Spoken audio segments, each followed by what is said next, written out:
All right, it's the Warner Robins Fire Department understaffed. Chief Ross Moulton's recent comments at a city council meeting raised that question. Zach Merchant joins us now live in studio to see why it depends on how you look at it. Yeah, guys, this really is an issue that turns on perspective. There is a national standard for fire department staffing, but people in the field also say that standard is very rarely met all across the country.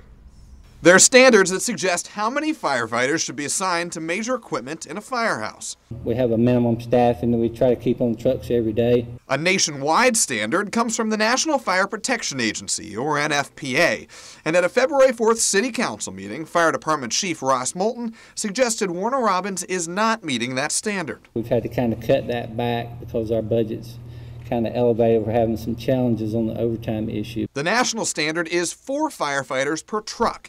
Moulton says that's more aspirational than anything. Very few departments in the country meet it, he says.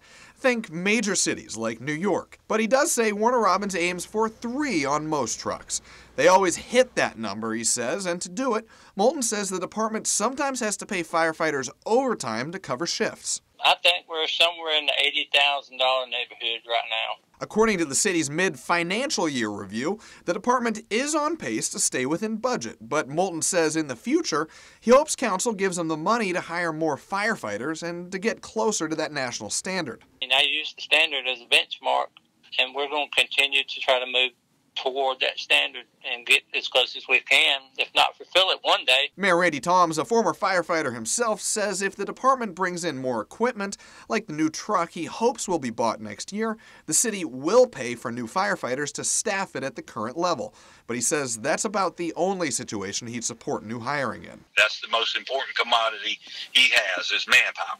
He's always going to ask for it, but it's not like the fire department is running shorter now than we have in the past.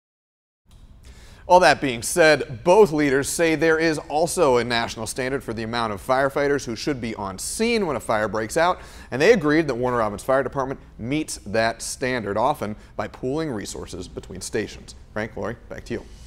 All right, Zach, thanks very much for the update.